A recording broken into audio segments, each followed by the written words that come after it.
Hello aspirants and welcome again to Legacy IAS Academy. In this lecture, we will be discussing the Supreme Court's order in the Mahmudabad case. So what this order is all about, with respect to that, there have been editorials and various articles in the newspapers, specifically the Indian Express is what we will be taking into account. And after this order, these articles are talking about that probably the free speech is in danger. So we will understand why is that being said, and we will dissect the entire article over here. So what is the news all about? Supreme Court has basically granted an interim bail to Professor Mahmudabad. So Professor Ali Khan Mahmudabad, he is this person. To him, an interim bail has been granted. Now, what is an interim bail? Now, the bail, a bail can be a normal bail which is there, and an anticipatory bail is also there. An anticipatory bail is a bail which you take from the court even before your arrest. That is an anticipatory. You are anticipating that you might be arrested. You take a bail beforehand itself, so the arrest will not go ahead. Now, the interim bail is when your bail plea is actually being discussed. In the meantime, till that decision is taken, in the meantime, you are given another bail and you are released on bail. That is an interim bail. So that is exactly what is granted to Mr. Ali Khan Mahmudabad, who is of course the professor of the Ashoka University. Now let us understand what this case is all about in which he has been granted the bail. So we'll understand the background of this case. So the issue was, this professor has written posts which were related to the Operation Sindoor that the Indian military carried out in Pakistan as well as Pakistan occupied Kashmir. So subsequent to the Operation Sindoor, he has written posts which criticized. So of course it was related to Operation Sindoor, but which had the element of criticism. So it criticized Operation Sindoor and its militaristic optics. So this is what was done in this post, and what the legal action were subsequently taken, subsequent to which the Haryana police filed FIR and arrested the particular professor in question over here. Now, after which the Supreme Court has provided, as we know, an interim bail to the professor. Now, what all did the Supreme Court said? Now, here we may think that the interim bail has been given, so everything is hunky-dory, everything is good, and the freedom of speech is restored. But the article talks otherwise. In fact, the article criticizes the interim bail, not the order per se, but the criteria that came along with the interim bail order. So, what were the key decisions or orders taken by the Supreme Court? Supreme Court, no doubt, granted an interim bail. However, it imposed a gag order. The order in the meanwhile. So what meanwhile order it has imposed? It has said that now, as of now, the professor cannot write, no writing and no public commentary. The professor cannot do any writing. The professor cannot give any public commentary is what restrictions that have been imposed on Mr. Mahmudabad.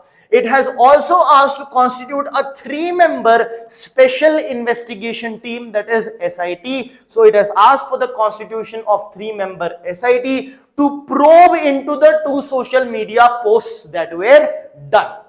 So granting the interim bail, refused to stay the FIR. The FIR continues. Of course, orders probe by SIT has been formed. Now this is being criticized by this article, and the SIT is to investigate, to analyze what all elements were there in the post, the text which was written, what elements it were there. Now, what are the concerns over this bail condition that this article talks about? Let us discuss that. So, very first thing, it says that this is an unprecedented restriction on the academic freedom of speech. What is unprecedented? The fact that the professor cannot write and cannot give commentary publicly. Moving ahead, second is the punishment without trial. So this article argues that this itself is like a punishment. Now the person will say, I have not been proven guilty, yet you are punishing me by making me stop to write or give any public commentary. So it's like punishment without the trial. Now this bail has turned to a form of preemptive penalty, even without the decision being made, but whether that was actually against any law or not, already a punishment has been given to the particular person, is what the article argues. Moving ahead, the article also says that it violates Article 19(1)(a), which is freedom of speech and expression, which is given in the Indian Constitution. Now, it further raises the question, is due process becoming the punishment itself? What does this mean? This means that the due process which is there, the process of the law, wherein the case comes to the court, then it is fought, then the decision is made. This entire process already it has a lot of delay, etc. But in addition to this, if such restrictions are put, this particular thing itself becomes what? It becomes basically a punishment in itself. Second thing the article criticizes is basically the issuing of the order for forming the SIT, that is Special Investigation Team.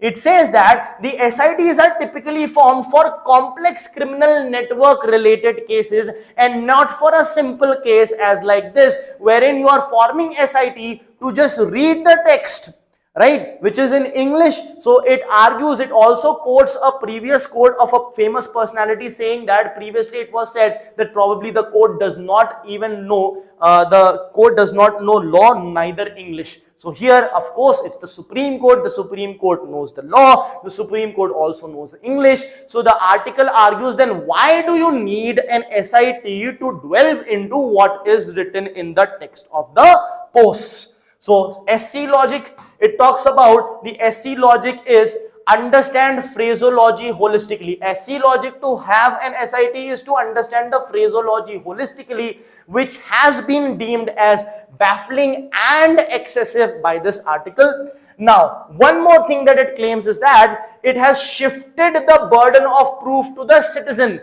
In India, the thing is, of course, innocent unless proven guilty, and it is the state that has to, that has the burden of proof, who has to prove that there is a guilt. Now it is like the citizen is being required to prove that the citizen is innocent, is what the article argues. That is what is meant by the shifting of burden of proof to the citizen, and hence undermines the presumption of innocence which our law provides for. I hope that's clear. It is undermining that. Now, free speech jurisprudence under strain. What is this all about? The article argues that traditionally the Supreme Court has expanded. The Supreme Court has expanded Article 19 that has freedom of speech. So traditionally what has happened is Article 19 has been expanded traditionally by the Supreme Court. So Supreme Court has expanded the rights that are present in Article 19, whereas in this particular case, the article argues that it is being restricted, limited. So now it appears that the support to virtuous speech only virtuous speech is now being supported. That means what? You have free speech till the time you are saying everything positive. The moment you criticize or say something negative, the free speech is taken away, is what the article argues. Moving ahead, it is basically increasing the moral tests on the patriotism in speech. That means your speeches that are there needs to be standing the test of patriotism over here. If it does not, it is not your right to have that freedom of speech. So also the question the article raises is, what is that patriotic speech? Who defines which speech is patriotic or not is also being questioned over here. Now, if you compare it with other cases, so there is another case wherein a minister had come out with derogatory remarks over, of course, the military personnel, and over here also, instead of directly giving any decision or judgment, the Supreme Court has ordered to have an SIT in this case as well, which again is criticized by the article. Now, the article says even where video evidence is existing that the minister has actually said that, still there should not have been any need to form an SIT, but here also SIT has been formed. Now, which raises a systemic question: why are SITs being weaponized in free speech? Sorry. Now, going ahead, broadly, if we see that it also reflects that there has been quite a lot of silence when it comes to the broader institutional response. What does it mean? It says that the Ashoka University, where this professor was employed, it has of course praised the bail. However, it did not condemn the arrest. So it should have condemned the arrest, is what the article says. Plus, over 200 academicians have signed the statement of objection over here. Now, the signatories do include the JNU Vice Chancellor over here, right? But these are restricted to just 200. We are not hearing voices from all over the world, is what is being argued over here. Further, it also indicates a broader climate of fear or conformity in the academic institutions, saying that now the professors will fear with respect to what they should say, what they should not say, and whether their sayings will conform to the requirement or not. Now, all this raises certain ethical and constitutional questions which we need to delve in. Now, these questions can become very important, especially for your ethics examination. So, the ethics and even your polity examination or essay as well. So, what are the questions? Should judiciary enable the state's narrative control? Should the judiciary be facilitating the narrative control which the state has imposed, or should it rather be fighting from the sides of the free speech? Is judicial restraint being replaced by ideological alignment?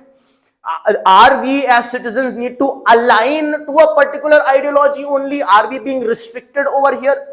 Does this case signal a regression from liberal jurisprudence? So previous decisions, judgments were more liberal.